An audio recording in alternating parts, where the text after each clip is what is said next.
met the soulmate, okay? And then 3 weeks later, oh my God, he's more like the cellmate. He's not the soulmate. So it's a little bit of both, but you find it to be on that level because, you know, people want to know. I tell people, believe it or not, you can have a soulmate that's a friend. It doesn't have to be a lover. It could be someone that you just are on such an amazing wavelength connection. It could be a sibling. It doesn't always have to be lovers in that aspect. But I get these questions all the time. You know, I always attract the wrong guys, and they're horrible, and it's all part of the work. And, you know, people just don't realize sometimes that you're sending out that energy and you're creating it.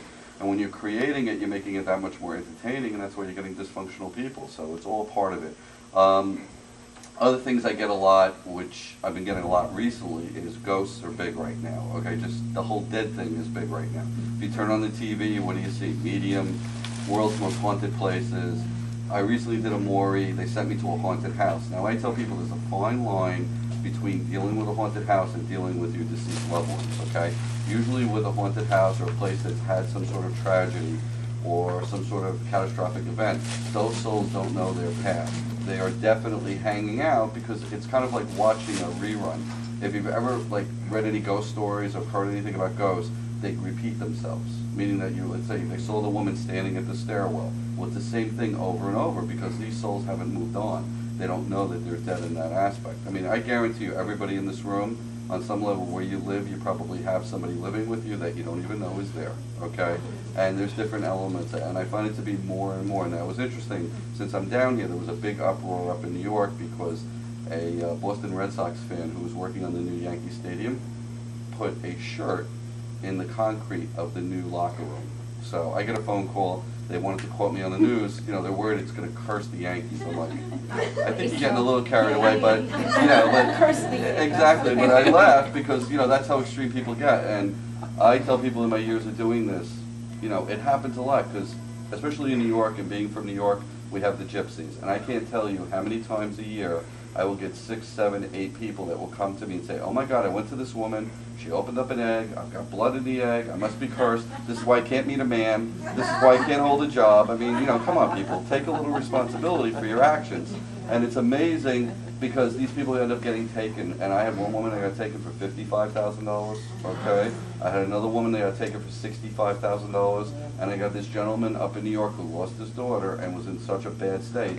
This gypsy took him from, I would say, probably about $86,000. Now they don't take American Express, you know, they take cash, and they do the jewelry thing. So, God forbid you ever encounter anything like that. That's not a credible person, and they're very good at the scam, and they really play on your so-called, you know, psyche at that point. And as we notice as human beings, when we go through things and things get bad, we have to justify it. And I always find it to be doing the work. People want to give me the responsibility of their lives, and that's not what I'm here for.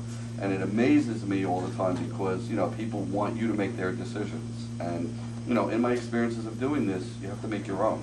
And that's part of the map and that's part of the process. But, you know, if you ever come across that, they're very good at it, trust me. If you've ever seen the egg thing done, you'll be 100% convinced that you're cursed. They pull blood out of it. And if you've gone through some bad things, it's very easy to validate that. So it happens a lot. And I can't tell you, it's always the people. I had the gentleman that lost his daughter was a PhD, so you would think he would be intelligent, but because he was so grief-stricken, he was so convinced that, you know, the daughter's death was because of a curse that he was trying to validate that. I mean, there are negative people. I won't sit here and tell you by any means that, you know, you're not going to get these people that aren't negative that suck you dry, but there is no such thing as a curse. Okay, so you make it real. It's like living your own reality because of that factor that you start believing I'm cursed. So it's very easy to create negativity, and that's been my experiences. The dream stuff is really interesting. I did a whole section, okay? Probably the 3 most common dreams people have are my teeth fell out, and that doesn't mean you need a dentist, okay? All right, the other one would be water, okay? Some people have dreamt of muddy water, dirty water, clear water. Each water represents something. If you ever get like a muddy water or dark water, that's sickness, that's illness, that's not good. Clear water is good fortune, new beginnings. The teeth thing is usually a death sign.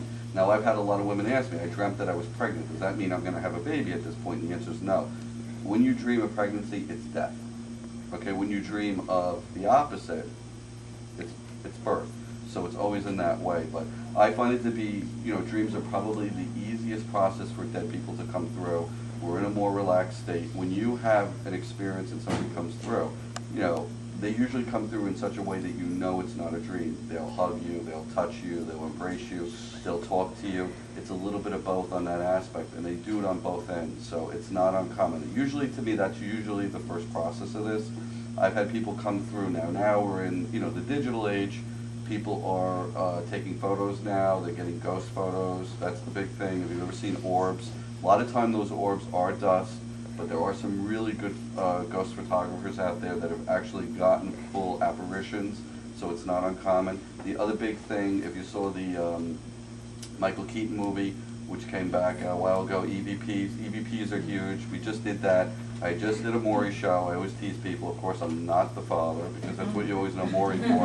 And when I do it, it's more embraced about the fact that we're doing stuff that's haunted, or somebody that's lost somebody, so it's a nice eclectic mix of stuff. And actually, they enjoy when I do the show because they get tired of the paternity shows. But believe it or not, if you see which most people are home during the day and watch daytime TV, you will understand why those shows are popular. So in that aspect, it's the understanding of the fact that when you get a discarnated body, that a person that hasn't come back yet, and they come up on an EVP, they're coming up, and you will get what we call full voice stuff, where you are basically getting somebody talking to you. I've had it where they've told me, get out. I've had it tell me what their name is, how they died. We were just, the episode I just did, we were at the Eastern Penitentiary in Philadelphia, and on the EVP, we were in Al Capone's so-called cell, which I'm sure he had a few of them, and he came up on the EVP and said that he was guilty and that it was Al Capone. So it's kind of interesting. I mean, when you hear the voices, they sound very tinty, but remember, we have the voice box, they don't, and they're pure energy. And when you're getting signs and you're getting visitations, they're going to usually come up in an electromagnetic way, from the point that they'll come up either light-oriented, or if you have anything in the house going on, going off, it's not Florida Power and Lighting, it's definitely a dead person, and they will do different things. I recently did a book signing in Sarasota. A deputy sheriff came, she had lost her 19-year-old, and she was telling me every time she got in the car and turned the radio on, the dial would like go up and down. Okay, now this is a police car, and it would freak her out. So she had lost her son. I said, your son wasn't a country and western fan. He's trying to tell you something. And they do that because it's energy and it's not uncommon. So I've had all different experiences. You can get them where there's smells. You know, usually the classic example, if you've ever walked into a place and you're uncomfortable, what's the first thing you feel? You'll feel the coldness on your neck, the hair goes up. If you watched animals react to dead people, what do? Same thing. Cats, especially dogs, it's not uncommon. They will show you that they're seeing somebody. I find it to be, especially with dogs, that they see the person, they don't necessarily realize the person is dead, and they're reacting that way. So it's really, interesting because animals pick it up. I think it's more because of their sensitivity and the fact that they're so heightened in their sensitivities. So it's not unusual in that aspect. But, those are some of the things I talk about in the book. I tell people, you want to learn to develop, it's a really easy process, okay? Most people will not take 3 to 4 minutes a day to get quiet, do a little meditation, open up to that side. I tell people, you want a sign from somebody, you need a sign from somebody, ask for it, they'll give it to you, okay? You'll know it's very personal. I mean, I play a little game with them sometimes, and it's like Test Jeffrey.